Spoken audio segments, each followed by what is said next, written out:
Hey guys, this is Brendan Mejia from Power Rangers Dino Charge. This is Jack Guzman. I play Danny Delgado as the Black Ranger on Wild Ford. Hey, it's Mike Chin. This is the Gold Power Ranger from Power Rangers RPM. And this is Steve Cardenas, a.k.a. Rocky the Red Power Ranger from Mighty Morphin Power Rangers. My name is Peter Sudarso. I play Preston, the Blue Ninja Steel Ranger, and Marvin, the Red Hyperforce Ranger. Hey guys, this is Tracy Lynn Cruz. Do you like dancing and do you like Power Rangers? Well, make sure to come to Morphicon 2018 to the Angel Grove High School Prom. I'll see you there. I'm looking forward to seeing you guys at the Angel Grove High School Prom Party hosted by that hashtag show. Looking forward to seeing you guys there. Come out and have some fun. Peace. Come join me at the Angel Grove Prom at PMC 2018. I've never been to a prom because in New Zealand we don't have prom. So join me. It's going to be my first. Crown me, prom king. No, I'm kidding. Don't do that. And I need you guys to make sure you join me at the Angel Grove Senior Prom at Power Morphicon this year. And I want to see you at the hashtag show's Angel Grove Prom at Power Morphicon. I want to welcome you to the Power Morphicon Angel Grove High School Prom. I'm looking forward to seeing you all. It's going to be fabulous. Dress up, and we'll see you then.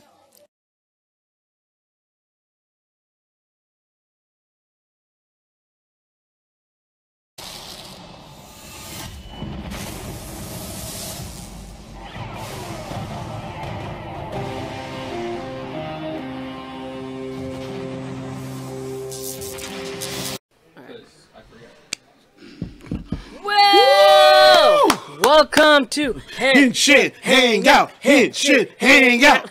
Is that gonna be a thing now? Oh, it's the thing. It's the thing. It's Henshin Hangout. Double H, everybody. Henshin Hangout, dude. Welcome. We just came back. We took a little short break, but we're back. It's well, we should call this Saturday, these 2 Saturday shows, as something because it's a back-to-back thing. It has to be some kind of thing.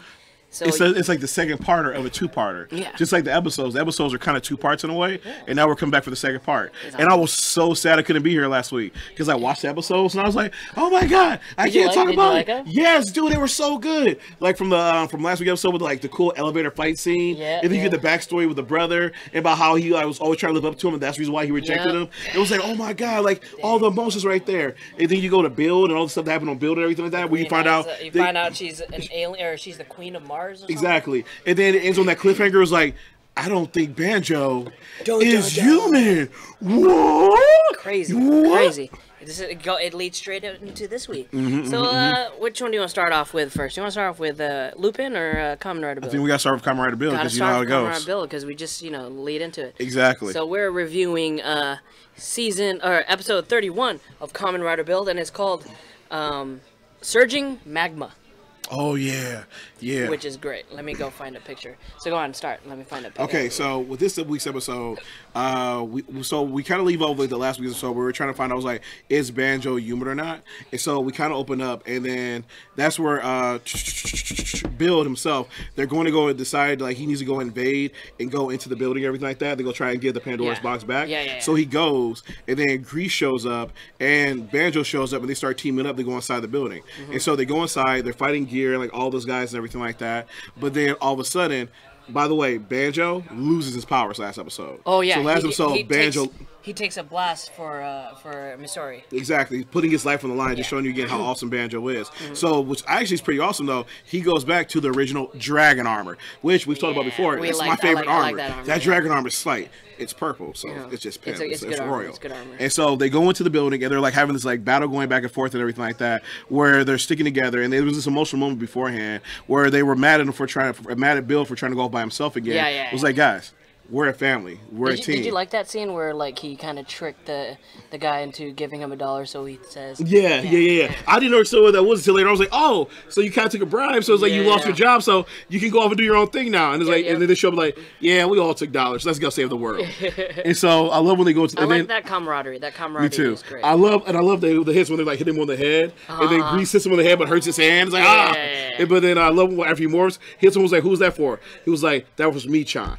She didn't approve of you doing this either. And it was and which made sense too. It's you're messing. You're giving her a hard time. She's worrying about you, and so they're especially what's the dude's name?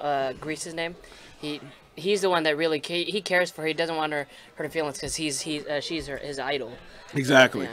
And so they go into the room. They're fighting against the two Gear brothers again, and they're also fighting against like some new henchmen of theirs. So they're going back and forth. And at this point, this is where Bill gives Banjo this new device he's created. It's kind of like, I want to say like kind of like, what do you call them when they go over your fist, like brass knuckles in a way? It's some souped up brass knuckles. He got it in last episode, but he's using it in this episode too. He got the bottle and he built it up now. And so Banjo starts using it. It gives him an advantage. It allows him to fight on par with these brothers and actually defeat one. But what's cool is though, during this whole fight scene, it's actually taking place kind of like you see on our background, low key in a holodeck.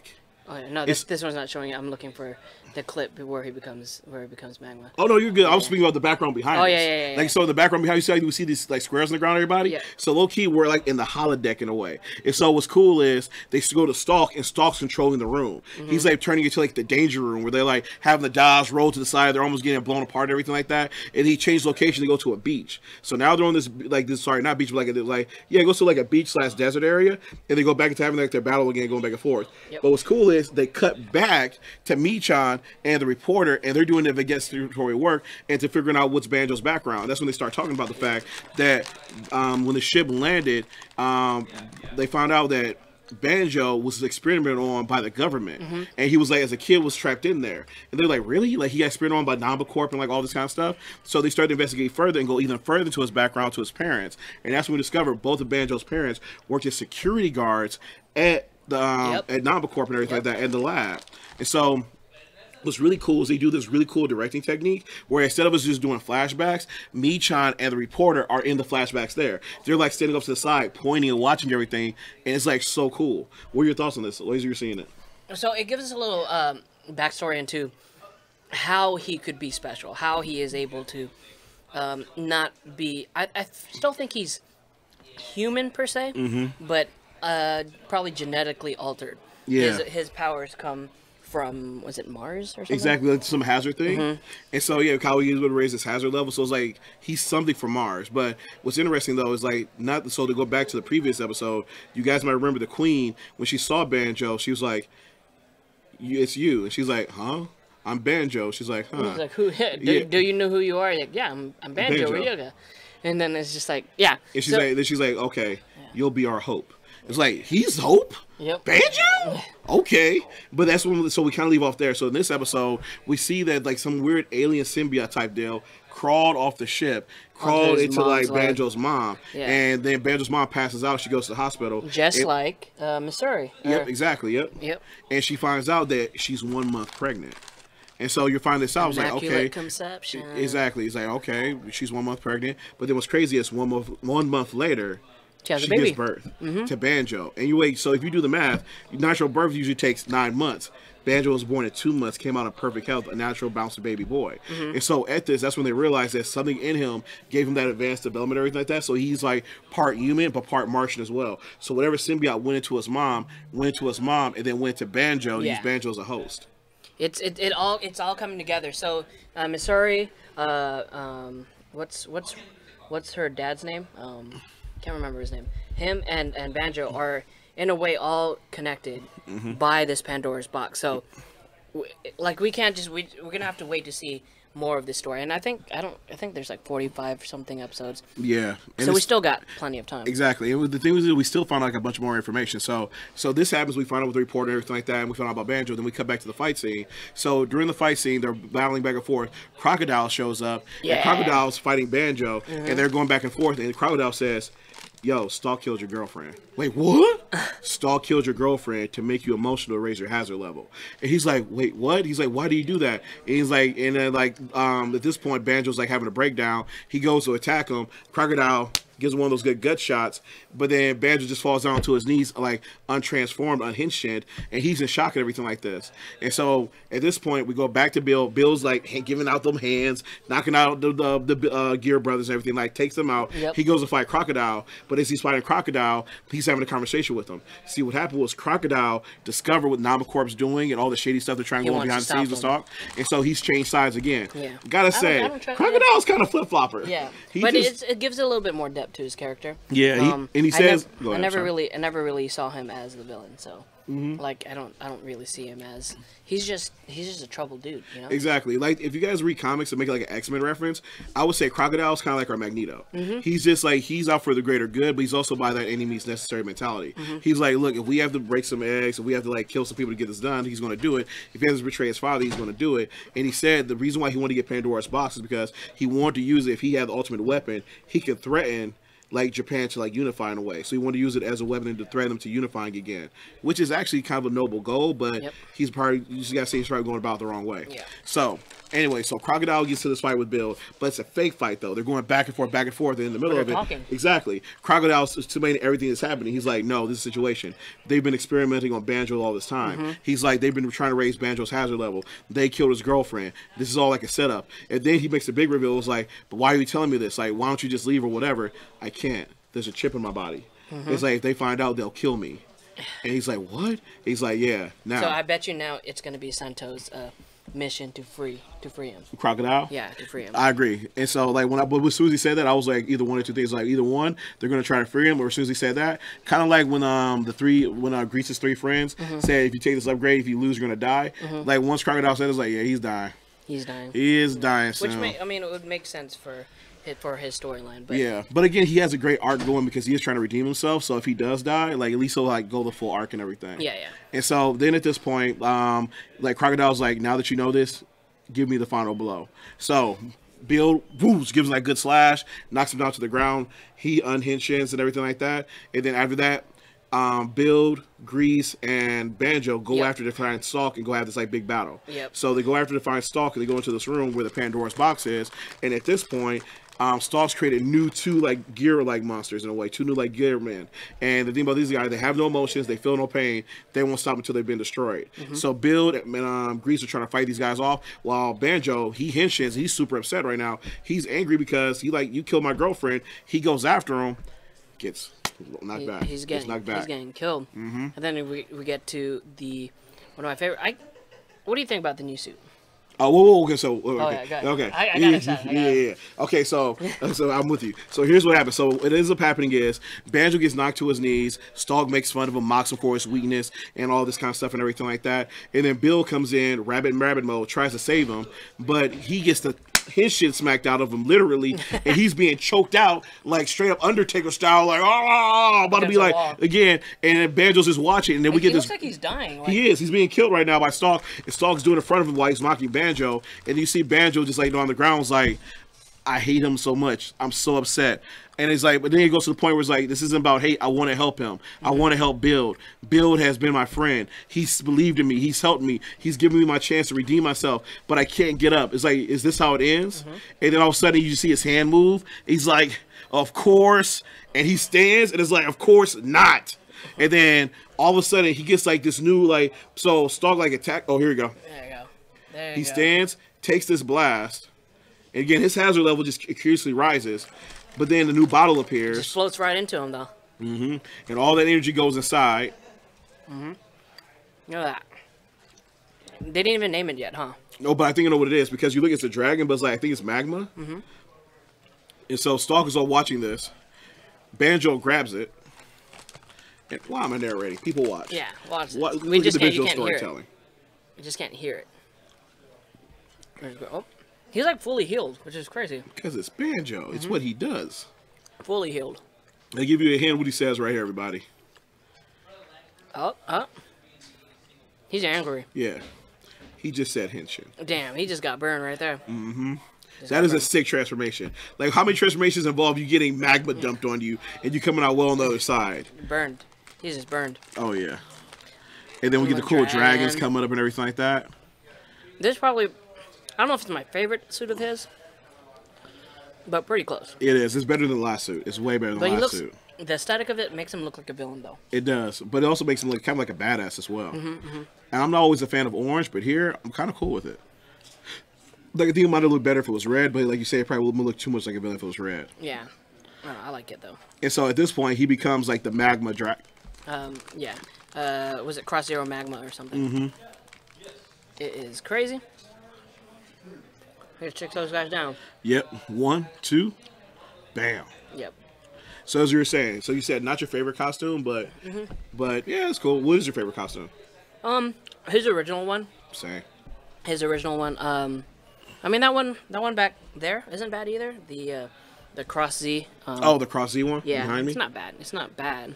Yeah, it's not bad. Like Justin doesn't like it for some reason. I don't like it either, to be honest with you.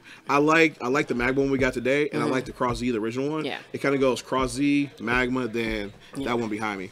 So now this is what I don't understand. So Stock is pushing him to new limits, but he's making it harder for him to get the upper hand on them. Why is he doing that? Is he though? So here's the thing. I'm with you because I was thinking the same thing, but there have been a couple of hints that have been laid out like this past episode. So remember last time we watched, I talked about the fact that we talked about the fact that Stalk never got an upgrade because he just has all this internal power, but he's the one who never was got an upgrade and everything like that. And so then we also know something that's like past 2 episodes as well. You might have noticed there was a point where Stalk was getting ready to activate the Pandora's box to activate like the danger room, but his own hand grabbed him. And he was like, "What are you doing?" He was like, "I told you to go back to sleep."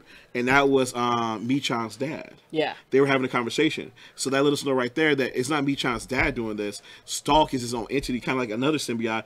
So like like Jekyll and Hyde. Exactly. There's 2 beings inside the body fighting for but I'm control. talking about Stock, but like, what is Stock's endgame here? Exactly. So that's what I'm getting to. So this was what I'm thinking. So remember what he said right when all this stuff ended and they got the Pandora's box, they're exiting? Yeah. And then Stalk said the vessel is finally ready.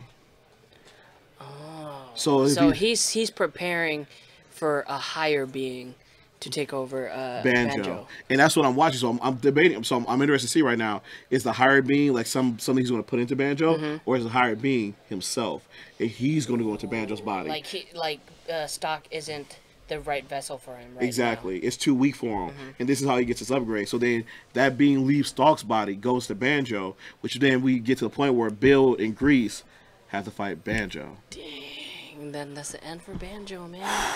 So this is good. I mean, what else? What else happened after? So then after that, they escape. They get out. They're like celebrating everything like that with their new power up. But Bill is in the same place as us because he realizes, why are they powering him up? Yeah. Why are they making him much stronger? What is their end game? He's asking the exact same it's questions good. It's we good are. for him right now. It's just it doesn't make sense in the long run. Exactly. So that's how Bill kind of ends this week with us all like in those same questions, and then Michan and the reporter both discover as well that they discover Banjo's background. So next week is when Banjo finds out that he may not be human, and now we gotta see how he deals with this, as well as again going back to it, what is Stalk's end game? Because now again, Stalk seems to be the only one. He's like the real true villain of the season. Yeah. Everyone else thinks they're in charge or thinks they're doing anything, but it's really Stalk doing everything from behind the scenes. I definitely want to see what's his name, Crocodile's storyline play out, because he's a prisoner of his own designs. He's not really. It's not whatever he's doing right now. It's, if you look at it, he was just, the first time when he started off, he was just trying to prove himself to his dad, and the second time, he was just hurt, like he was just embarrassed of what happened to him thanks to Sento. But now, he honestly doesn't want Stock and the what's the name of that company? The old guy in here took over that dude's body. Oh, of Namacorp and everything like that? He doesn't want Namacorp to survive. So he's trying to do the right thing. He's just going about it the wrong way. And I think he's going to have to look to Sento and his team to figure out a way to either help him with his situation, or he's going to have to just bite the bullet and just go maybe one last hurrah, try to take down Stock in some way that could take him out, but also take Stock out at the same time. That's true. So who knows? And going to our comments, somebody brought up a good point. Lint324, thanks for that. He said if there's a queen, there stands a reason there's also a king. Not always. And in ants, there's not a king in ant farms, you know. Or beehives too. So that's a good point. So there could be, but then again, we never know. And Banjo could be. So it'll be interesting to find out. So yeah, so that was Build this week. And again, like we said every week, Build is steadily getting better and better and better. It's just such rich storytelling. It gets heavy on your heart and your mind as you think about all the stuff that's going on and the potential battles that are coming to them in the future. Like for every success, we know there's gonna be some down moments coming like honestly, soon. out of the 2 shows, I'm enjoying Build a lot more. The storyline is just deep. Super, super deep. Versus, I mean, I'm not saying that Lupinranger and Patranger the story isn't deep, but everything is on the surface. I agree. Everything is on the surface. When I watch Build gets me more emotionally invested because it's so heavy and it's so deep. But I will say this though, I smile more during Patranger versus Lupinranger. Like I smile and laugh more because, like you said, it's all on the surface. But it's good though, and that's the reason why we talked about before we watch Build first, then Patranger. Because there's which one would be better? Is it start off heavy then end light, or start off light and then end heavy? See, when you lead, if you end heavy, that heaviness stays with you all day. Yeah, that is true.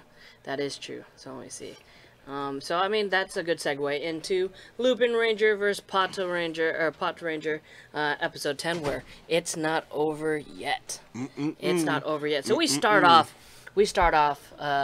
Kairi comes into the diner, and Lupin Blue and Lupin Yellow heads down, just super sad with the realization that they messed up. They didn't prioritize. The fight in the last episode, which made it so Patranger Red or Patranger 1 blasted the villain, and didn't give enough time for them to collect his Lupin collection.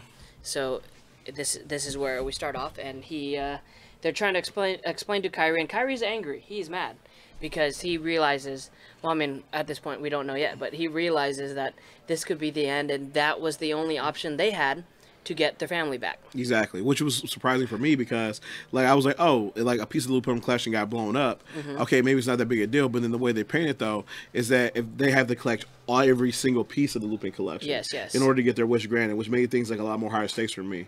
And that scene, that opening scene when Lupin Red comes in, there was another powerful moment that happened for me too. When he grabs Lupin by the shirt, Lupin Blue by the shirt, he's like, "I thought you said you had it. I thought you said it had it. Now this means we don't get it back now." Yeah, because they in the last episode they were at this agreement like, all right, I'll take care of what was her name, Emma something. Yeah, the jewelry maker, everything like that, who had the pendant. Yeah, and you take care of the gangler, which was a good plan, especially for a team that you prioritize and you have each person do a different job. Exactly, which is fine. And I mean, these three have been working together for so long that you'd think that they're on. I mean, they are on the same wavelength, right? But the plan that while they're fighting alongside with the Patrangers, it just didn't the timing just wasn't right. No. And so yeah, they failed Kairi, and now he was mad. So Kairi storms off and goes off into the night. He's angry, he was upset. He goes off to be by himself because again, he just realizes, like we just had that great episode about his brother last episode. Yeah. He realized he can't get his dad back. No, it was his brother back. And here's a flashback right now where they come in, they break the news to him. Yeah. Oh no, he just left. Oh, sorry. Okay. He just left. So they think that it's all over, and then so Kairi's walking off on some bridge, just kind of like sulking. And then who is it that he crosses path with? Patranger Red again. What's his name? This guy with the ugly ass haircut. Aww. But it's kind of cool though because like I love like the juxtaposition of this. Yeah. Because a while back when Patranger Red had lost to Lupin Red, he was in the park feeling angry and upset. Yeah. And then who came and gave him hope or tried to console him? It was Lupin Red. Even though he was just trying to get information, he came up to him and now I feel like they're developing this sort of like this kind of banter, this kind of relationship with each other where they don't. He knows who he is, but he doesn't know who Kairi is. Exactly. He's just giving him a coffee. And so I think it's great that at least Kairi feels comfortable enough with him to joke around, to to use him in a way. But I think once they both find out who each other is, I want to see how their dynamic changes. I agree. Because what I like about him is, because it's cool thing about it is like using the situations. Like if we think about Ninja Storm had one obvious Red Ranger, and the other Ranger was kind of burgundy. Here we have two Red Rangers, and so in a way we kind of get this like cool rivalry in a way, even though they don't really realize it, except when they're in morph form. So this cool rivalry going back and forth between the two, where they're trying to up one another. Yeah. They definitely like he. I feel like at this point now, he's pretty oblivious to anything other than just the ganglers that are in front of him. Yeah. He doesn't understand what's actually going on, what the Lupin collection is. And I think if Kairi, I'll change it. If Kairi and the team would just explain to them what their main mission is, maybe not in civilian form, but their main mission is in Lupin form, then maybe they can come to an understanding and get on the same page.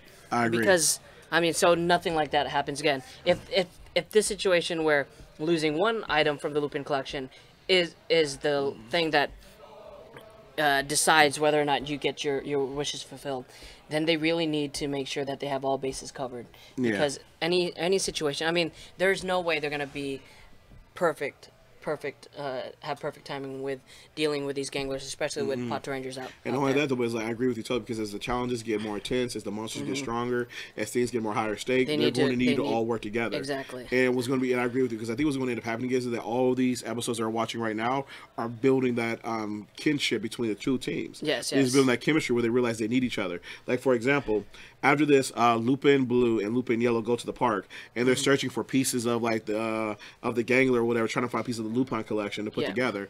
And then Lupin Blue's like, "What are you doing? This is useless." It's like there's nothing here. She's like, "We should look. Like it blew up right here. There should be something left over." And then she starts to realize, like, wait, usually don't they get blown up and like made bigger? Yeah. And Lupin Blue's like, yeah, they do. And there's usually like a safe left behind, but there's nothing here. And that's when they start to realize, like, wait, maybe that gangler is still alive. Maybe, like, they're trying to realize, which doesn't make sense. So, are they already noticing a pattern? And if the ganglers know that they have a pattern, why would they keep continuing with that pattern? Yeah. You know what I mean? Which is kind of cool, like, breaking the fourth wall in the way of going behind the scenes of, like, Power Rangers and of Sentai, about how, like, it always starts with a monster fight, and then the monster gets bigger. Yeah. And, like, you know, it's just kind of like, okay, this is what they expect to happen all the time. And here's where Lupin Blue begins to make that connection. Yep. Like, again, she always shows up and always makes them bigger. Yeah. And then, so, Lupin Yellow. She goes to Power Ranger Green. Yeah. And she's like, "Oh, I'm just here having a walk and everything like that." And she's like, "Oh, I heard that yesterday you guys had a really big fight and battle and all this kind of cool stuff." And he's like, "Yeah, we beat up a gang and everything like that." She's like, "Oh, that's cool. Did I heard they grow big after everything like that?" He's like, "Yeah, they grow big." And she's like, "Did this one grow big?" He's like, "No, it did." And then I feel bad for him because she is playing him. Like she is playing him like, "Oh yeah, I want to give you this false sense of that I like you, but what I'm really doing is just playing you to get some information or trying to use your weapons to help me." Exactly. And the thing about this, I love how they kind of set up we don't need to feel bad for Power Ranger Green, because remember he talked about like, I just like to talk to cute girls and everything like that. So it's like he's a player in his own right. So it's like, you know what? We don't have to feel that bad for you because you've probably done stuff like this before. And so while this is going on, though, going back to Lupin Red. So Lupin Red was in Power Ranger Red on the bridge. Yes. And Power Ranger Red's trying to console him, asking what's wrong, trying to help him out. And he's like, you know, it's kind of weird. It's springtime. It's like, you gotta be careful. It's when crime goes up. It's also when all the weirdos come out. Yeah. Like today I saw a weirdo like eating ice. And all of a sudden for Lupin, it's like, wait, what? Where? When? And it makes that connection to the ice dude who like killed all their families. Yeah. So he says where, and then Lupin Red runs off to go investigate and start searching for the ice guy, because he's like, well, you know what? Maybe I can find this guy, capture him, and get our families back. That's true. So he goes off and he's crossing paths, and some kids are talking about some weird dude, and he stops and is like, "Hey, where did you see this guy?" Yeah. So they put him on the path to show. So he has to try to find this guy. But how does he realize who this guy is, though? That's what I don't understand. Like, how does he know that he's directly connected to his brother's death and to the team's death? Because they do a quick flashback where they show him and his with him walking by before like his brother and them all got frozen and whatnot, and he remembers seeing that same weird ice dude. Yeah. And so it kind of helps build that connection right there, and it's one of the small things he remembered. So when he hears that from Power Ranger Red, kind of brings it all together for him. Yeah. So he goes to investigate on his own, which I don't know if that was a good idea or not, because we know that this character is more than just a regular gangler. I mean, he technically doesn't. He's not part of the original gang, or at least we don't think so. Well, my theory is that he wants to be the leader of the ganglers. But he's operating outside of the whole organization. I agree, and I think he might be working with that one gangler lieutenant who has the two safes in his arms. Yeah. Because remember, like with the monster from this episode, the head gangler, he's actually going there to that same factory to go meet up with the ice guy. And so it's like, wait, why is he going there to meet with the ice guy? Who gave him that order? Well, only person who gave him that order is either the ice guy or the general with two safes in his arms. So it's like, So there's this weird like cross connections beginning to happen right here. Yeah. But I gotta be honest though, I love this ice character. I love his cockiness. I love the way the actors portray him. I love that he's a human villain too. Me too. You know what it kind of reminds me? Go ahead. Go ahead. I would say it kind of reminds me of the guy from Go Kiger. Banjou. Oh no.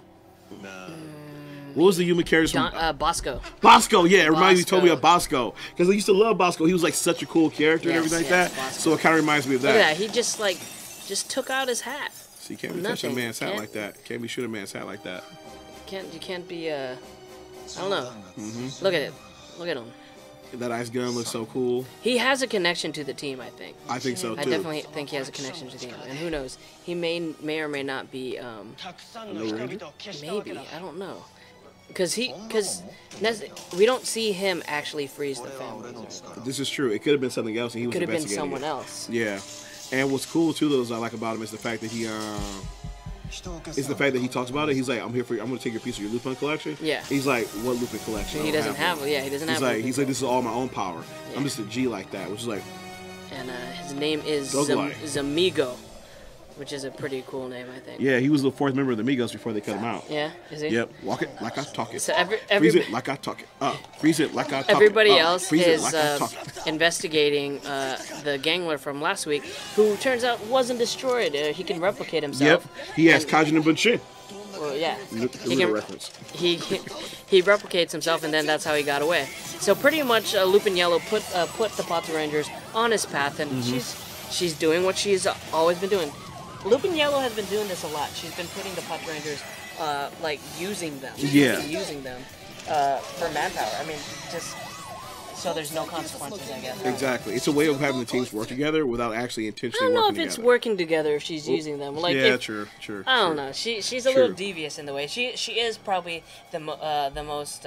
She's the smartest of the team because she knows that hey, we all have the same goals. Let's work together. Exactly.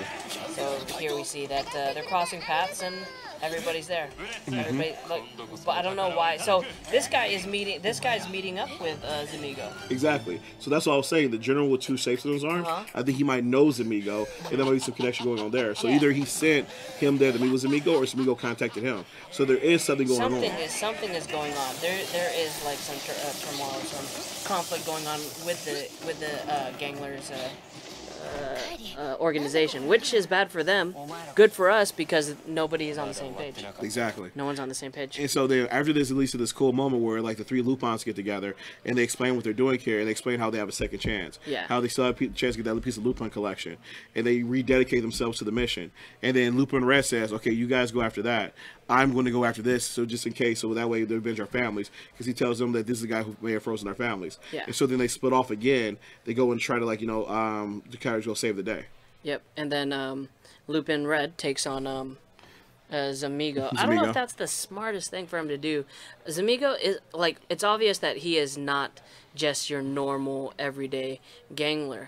So I don't know if, I feel like it's gonna take a whole team, maybe two teams to take him down. No, I agree, because he showed himself to be really strong, and Lupin Red has shown himself to be strong too. I mean, he did beat Patranger Red, and like after last week's episode, the elevator fight scene where he was like saving the girl. That was a really good fight. That was really good. That was dope. It was like he's shown himself to be a competent, probably the best fighter on the show. Like he's really good at improvising, moving around, and everything like that. Close combat. Exactly. Yeah. And so that was really cool. And even when he fought Zamigo right here, it was a cool fight scene. Like my favorite part is he lost part of his cape. No. First his hat, now his cape. Yeah, but I mean, he's always losing his cape, I think. Like, I think the cape is the thing that takes the most damage in this team. It might be that would be the tactic for the cape. It like takes the hit first. Yeah. So right here, right before he dies. Ooh, and this recall back to last episode when he got that little pendant from that that lady. The two new was it the cut and look how quick. Look how scissor quick. cut thing. That thing is pretty cool, actually. I like it. It's kind of like a battleizer. Yes, a little bit. It's kind of like a battleizer. But I love the new weapon that comes from it because Isn't first, it like a boomerang. Yes, it's a boomerang and a shield. Ooh, look at that. Look so, at that. So there's look the at shield that. in front of him. You got the boomerang from behind, and then I love the way the scene plays out. That thing looks cool, though. It does. Cool. It legit looks like the aesthetics of the little ship. It looks like Time Force. And I love how they build upon the fact of a boomerang, because right here it comes back, but then it's split into a second one that you didn't even see, which I'm like, that is so smart. That is so cool. It's got a little bit like ninjutsu to it and everything like that, like some cloning technique, which like that is really dope. One of my favorite scenes. I like it. And right here, Zamigo like takes that hit, and that's where Zamigo like earns. But he earns Zamigo's respect. Yeah, he's like, oh, whatever. It's nothing to me. So yeah, he takes on Zamigo, and while the others handle finally handle the Gangler. The Gangler. So that's the one thing I didn't really like. That why do the Ganglers have a process, and why realistically, there's not gonna be a process. Oh, you're down. Let me make you big now. Exactly. And then you take No, that's not how it works. I think the problem with this, I wish they could explain some type of logic behind that, because it happens like on all the like Sentai and Power Rangers. Yeah, and it does. Why do they have to like go big? Is it because on some series they've expanded, like say they've grown stable, so they just grow big for the moment they're about to explode or something. So they have explained it to like some degree. But here I was like, I agree. I wish they would give a reason to why the Ganglers are going like large all of a sudden. So yeah. But I mean, it's to sell toys, so we can sell Megazords. This is true. Because we can sell Zords that they need to give them this kind of situation. And this is another one of my favorite scenes right here. So they come up with like, look, we got the Lupin collection, and they come to like, what happened to the ice guy? And right beforehand, Blue's like, I thought you had it. Yeah. And Red's like, I did. Was He's that like, in a joking way? Yeah, but yeah, Red took it seriously. But he's like, no, stand up, bro. He's like, I'm just messing with you. It's totally fine. Stuff happens, and I love it. It shows like the growth they had right there. Like originally, Red was mad at Blue and couldn't understand the fact that sometimes you make mistakes. But here, Blue was able to grow and learn from that, and Red learned from it too. And it's like we're family, we're working together to make the same dream come true. I want to see how Goody makes his decision who gets to use him in that situation, because he clearly decides like based on the situation who would best fit this Gangler. Oh yeah. Because I don't know. My favorite to this day is the one episode where he went to the Lupinrangers to team up with them, and they said, "Now we're tired. Go to the Power Rangers. They can take care of this." Yeah. I hope we get another one of those, because I love the fact they're like, we're good. We don't need to fight this monster. Do you like these mech fights? Oh damn! What the hell? So he multiplies himself into about 1 million pieces. To be honest, like the thing about this, though, again, to be honest, we've talked about the Zords before. I do like Zords. Like I do like when we go to the giant robots. The last favorite giant robot I saw that I liked a lot was from Gokaiger, which was the Dragon Zord type deal and everything like that. At the time, the one that got the Chronosaurus that guy had from Gokaiger. It came from the future and everything. Oh yeah, okay. So for Megaforce, like not T-Rex. The Q-Rex, yeah. So I love that one. That was one of the last words I liked. Because it was simple, it transformed. And again, like here, we just have too many attachments. Like I agree, like you said, it's like to sell toys, but I don't feel a personal connection with it. And like I know Goody's the one who's merging them both together, but like the faces and everything like that, it doesn't look like unique enough. It looks like any old Megazord. So he doesn't look. The Zord doesn't look that cool. No. Kind of like an Agent Smith versus Neo type thing. Yeah, right now this fight scene, which is fun and everything like that, and there's a nice little comedic bit towards the end that happens. You can tell that they're putting a lot of work into the CGI and stuff. Oh yeah, for sure. It's just another Zord fight, and then. Yeah, I love this part right where they started jumping in, like, oh, we're good, we don't want to fight anymore, we'll come back, we lost. So I mean, did you like this episode? I liked it, yes, I did like it. I liked it for a couple of reasons. I love the growth of the team right there, because I love how they got mad at each other, because if you remember episode 1, Lupin Red was willing to let the other 2 members die, because it's like we all have the same mission. So I did like that. But I like the fact how they've grown from there. And today we saw that thing where like he got mad at Lupin Blue for a moment for like, so you failed, but now later on Lupin Blue comes from like, look, we fail sometimes, but we're all like a family working towards the same dream. It's okay. So I love that character growth right there, because I kind of feel these episodes for the Lupin team. The Power Ranger team is already together. They're a team. They're a force. They're trusting each other, and they're growing. But the Lupins are really far behind because they're just total strangers. So I feel they need to get closer and realize that teamwork and camaraderie. And so I feel like we're getting that with this episode. We're getting that. I feel like growing closer. They're definitely getting there, though. They're definitely getting to a point where they're on the same wavelength. They all have the same goal. It's just like knowing each other and trying to figure out each other's strengths and weaknesses, and that just comes with, you know, starting any team. Exactly. Starting any team. But let me ask you this: would you feel? So on 1 to 5, what would you give this episode? I'll give it like a 3. 3? Yeah, a 3. I mean, the best parts were honestly the beginning and the end. Yeah. The beginning and the end. It's just, especially like the end. They go back. They complete the collection, and so there's some collection pieces that they obviously keep, like the weapons, and so. Oh, here she almost said the name Zamigo. They're very cognate. Like they already know they probably want to keep the butler on a short leash. As far as Exactly. like they don't want to give him too much information. That's what separates. Because here's the thing: when you said 3 out of 5, and I know Layla said the same thing in the comments, 3 out of 5. I would also probably give it a 3 out of 5. But the thing that made it a 4 out of 5 for me was that scene right there. Because when they go to them, when she's like, no. And he's like, look, we need to keep Zamigo as our backup plan in case something doesn't go right with the butler. Yeah. Which showed me right there. I was like, oh, so you guys don't trust the butler either. Yeah, so at least this is good. This is good. Exactly. It's showing how much competent they are and like how they're growing and how, again, we can't really trust the butler, so I'm loving that. Yeah. And also, I love this scene right here at the end, too, is when he gives him the nickname. Yep, K-Man. K-Cha. K-Cha. It's like... it takes him like a good second to like realize it. He's like yeah. Hey, wait. It's like, dude, that's your response time is crazy.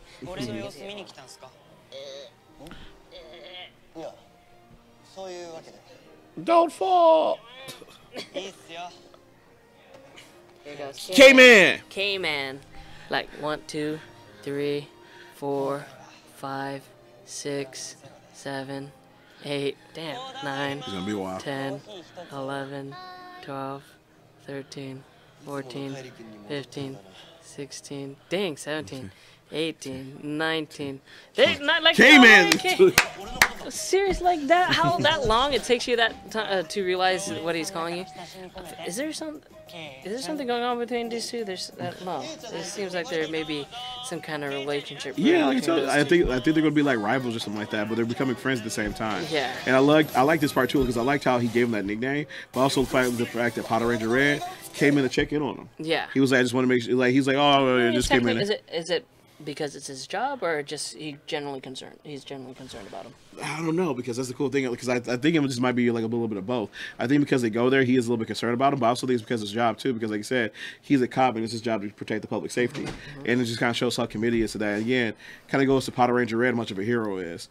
Again, one of my favorite moments of the season is the episode where like the bridge is collapsing. He goes there, he takes those direct hits because he's like catching that rock to save that family that's behind there. And Patranger Red showed himself to be like that true definition of a hero, where he walks it like he talks it. Yeah. I feel like this show definitely still needs to highlight the Patranger storyline a little bit. This first few episodes is mainly about Lupinranger, and I am totally open to seeing more storylines with Patranger. Yeah, more serious storylines too. Because more serious storylines. I saw the clip for next week's episode, which is they're making a movie about the Patrangers. Yeah, and I gotta it's be gonna honest, be fun. They turn Pata Green into a girl. I was like, no, come on, can we like stop with the fillers for a little bit? Yeah. We're not even halfway through yet. So yeah. That's it. I'm not looking forward to it. Like I hope it proves me wrong, but I was looking for something a little bit more exciting. Just ask you though, what would you give Bill this week on a scale of 1 to 5? I'll give it a 4. I'll give it a 4. I mean, it was good, but it could have been better. There could have been more. There could have been. They're just teasing us a little bit. I agree. Just letting us little salivate a little bit of the story, but not giving us everything. I agree. I totally give it a 4 too. Like I'm loving what they're doing right now. It's really fun. I love the development of all the characters, the family, everything like that. I love the redemption, the fact that we're finding out Stalk has split personalities, so we get a chance to redeem the dad's character too. I like the potential fight of Banjo becoming possessed, and then Banjo's got to fight his new friends and family. So I agree. I think they're teasing us. So right now I'm giving this a 4 out of 5. Still amazing, but there's just all this anticipation there. Do you think since Banjo got his new suit, in order to fight Banjo later on, you think Sento's gonna get a new suit again? Who? Wait, say again? Banjo got his new suit. He got right. Magma. He's potentially could be the villain towards the end. Do you think Sento could get a new upgrade? Oh, of course. Yeah. We have like 11 episodes left. Yeah. I think, Sento's going to get like a couple more upgrades. How about Grease? Grease hasn't had... Grease needs an upgrade. Grease hasn't had an upgrade. He needs an upgrade. His suit because is seriously, ugly because like there it is right there behind me. And when it comes to Grease's like outfit, like it's growing on me. Because again, I like the way he's like called Grease, so it's like oil color. But now I'm like, he needs a new outfit. Yeah. He needs an upgrade. He needs one now. Granted though, I give him a lot of respect because even without the upgrade, he puts in work. He's still killing it. Exactly. He gives them hands. He took on two of those Gear brothers, man. He puts in work. All right, so let's get into the comments. I'll put it up here. So we'll start off with Ryan, Earl, Wizard, Thomas. Great Henshin hangout. The Paula J crew. So Apollo's like, Paula and the J crew because it's me, you, and Justin. Paula and the J sweet. Crew. So we're the J crew. Yeah, we're I'm liking that J crew. Yeah, and we'll give this episode a episode 9 a 7 for now. And thank you for a great life I'm having. Thanks. I wouldn't be here if were for you guys. Ryan Earl Thomas, your friend from Arizona. All right, here's the next one. Okay. This one's coming from Yukiya Senpai. Mama League is not a tie-in to the summer movies, but to Q Ranger vs. Super Sentai, which is basically the replacement for the spring movies, alongside with Kamen Rider Amazon's movie. The Q Ranger movie was the one with Cerebrus. Also, Crunchyroll didn't have Ultraman Taiga. It only have an out-of-print DVD, though. The Ultraman legal stuff seriously needs to have its own video. A lot of people are still unaware of why he's not in Ready Player One. There's still one thing about the whole lawsuit in Ready Player One that still bugs me. Lawsuit only covers the first 6 shows. In short, they can still use a different Ultraman for the scene, so why not Taiga? He's as recognizable as the original. Dang, that was a long one. Yeah. Great points, though. Great points. Because I agree with you. We need to start getting Ultraman back there and like in front of American audience and stuff, so that way his popularity can build up. Like I feel like every day I'm running to more and more people who know about Sentai now, as well as like the Kamen Rider series. Because again, they're becoming like people are like looking for it and finding it more. We're doing the show on it, but if Ultraman could have given that screen time with Ready Player One, that could have boosted his popularity even more. Nice. Layla says Kamen Rider build gets a 5 out of 5 again because it's build. You can't give the show lower than a 4 out of 5 because it's amazing. Also, this is something I forgot to put in my comment last week, but hashtag protect Mitan. Protect Mitan. With Lupat, I didn't notice this until I watched a few episodes of Deca Ranger. The whole relationship dynamic between Umika and Sakuya is somewhat similar to relationship between Umeka and Senchan. Also, in 1995, when the Kobe earthquake hit Japan, it forced the writers to change pretty much everything for O-Ranger. O-Ranger was originally going to be a very season, probably the darkest in the 90s Sentai, but the earthquake forced the writers to change everything to make the season very light. And Cookie Face, you have to watch Gokaiger one day because this show is so good that it'll make you love and hate it at the same time. Whoa, you haven't seen Gokaiger yet? I've seen some episodes. I understand, but I agree with Layla too, because the problem with Gokaiger is such an amazing series. The characters are so likable and lovable. It's also really well written, and it's just like really well put together. The storyline's tight. The down moments are really cool, and even the filler episodes are good to watch and fun as well. But the problem with this though, it sets the bar so high that when you go to other Sentai series, it's hard to live up to it. One interesting side comment. One interesting comment that me and Joe saw recently in one of the henshins is the fans want to see a retro henshin thing. So like a review of a retro Sentai show or a Kamen Rider show. Which one do you think? Like, it probably have to be something that none of us have seen. Yeah. Yeah, it probably have to be something no one's seen. If I had to choose, I would want to choose something. You said you wanted to watch O-Ranger? Yeah, I want to watch O-Ranger, which over here was the basis for Zeo. I have a Gold Ranger staff in the back of my car right now. Really? Yes. I didn't open it because I'm trying to sell it right now, but if it doesn't sell by in 2 days, then I'm gonna try to check out what it looks like. It looks pretty cool. Ooh, nice. We get to play with the gold staff next week, hopefully. Yeah. Well, hopefully not. Hopefully it sells. But if we're doing a review, 3 shows that I would want to review to see how it was done differently. Okay. I want to see one. The one in space is based upon the video game one, Mega Ranger. 2, I'd want to see how Time Force is done. Time Ranger? Because I heard it was a lot darker and whatnot. Well, that just came out. That's coming out with Shout Factory. Yep. And of course, I already said O-Ranger. But my favorite Power Ranger series is probably SPD. And I would love to see you compare it. Because I've heard there's a lot of similarities, so I'd love to see it.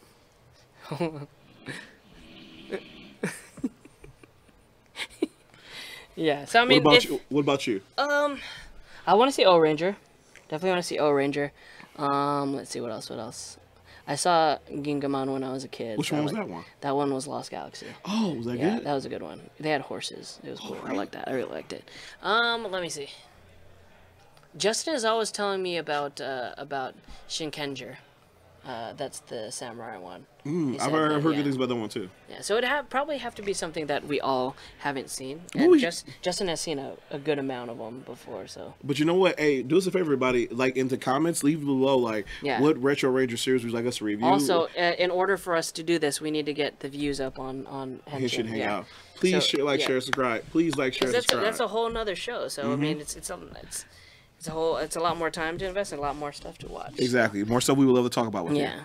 And our last comment comes from, it says, Bill has been awesome since the last few weeks. The only issue is with the cliffhangers. Waiting a whole week for a new episode is so hard. He said Generations Final comes out on Blu-ray on May 8th. The subs might be out soon after that. Bye, guys. Love from India. Thanks, Bookima. Thank you. Thank you for that tag as well. Did you get tagged in that video, in that Instagram post? Which one? Sheep. Yeah. Thank you for that tag. That was great.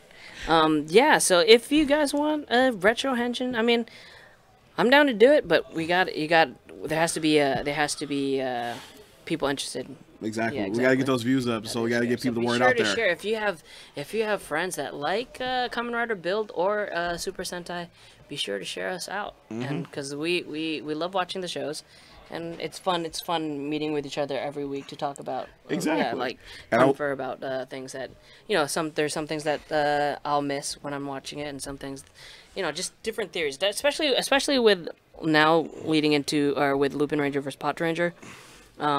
There's a bunch of theories that we're trying to figure out who's who. And the cool thing about it is that Build will be finishing soon. So when we finish Build, we'll have this transition period before we start our new series. Yeah. So we'll need something to watch. So if you guys give us a recommendation. What does it do the same thing like Super Sentai, where immediately after another one starts? I think so, but I think there might be like a couple weeks in between where we'll take a break. So you guys correct me if I'm wrong in the comments, because like I said, this is my first time watching. This is our first Kamen Rider series. Exactly. So let me know. Yeah. And then honestly, so that could be something we could do like out in between. So for sure. And honestly, I hope a see you a lot of you guys at Power Morphicon. Yes. As you guys know, we're doing the Angel Grove Prom, which is going to be amazing. It's going to be great. And so if you guys are there, I'd like to see you, talk to you, and get some recommendations. Yeah. So I mean, we could talk about all your theories for the show, especially by the time Power Morphicon comes around. We're going to be 20-something episodes deep. Like 30 episodes deep into Lupinranger.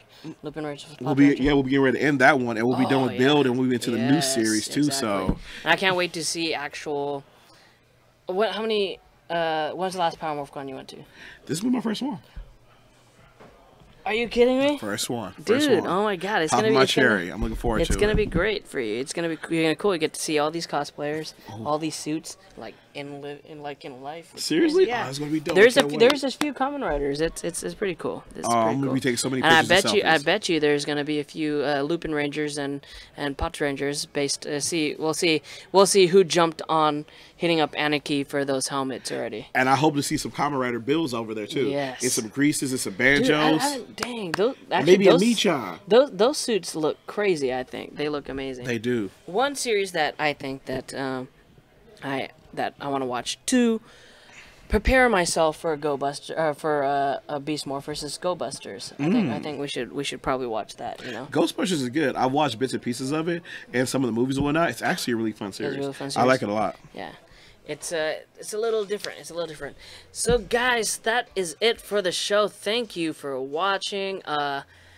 We're going to be back next week with another Henshin. I think you're back next week? Of course, I'll be here. I missed last week because I had a little signing there situation, but I'll be back next week. And then I think we either get Justin or Paul back. Bring the whole team. It'd be cool if we have all four. All four, the whole team assembled. That'd be awesome. You missed out. We had Justin had got some toys from. He got some toys. I did. I saw his Instagram Japan. Post about him, and I saw he got the Billy Club. I was like, "Oh my god!" It was small, but it was so cool. Oh, I was like, "Why am I not there this week?" It was so cool. He brought it. It was just like Paula kept it. I had the Lupin sword with a little. Like it had a little claw on it, but I legit wanted the me too. Like when I saw it, I was like, "Stand up, surrender, stand." Start beat him. Yeah, so hopefully he brings it next week. Where can we find you on social media? As always, find me at JohnnyP313 on Instagram and at Twitter. Come keep the conversation going. Let's talk to you guys. Hit up THS hashtaggers. Keep the conversation going.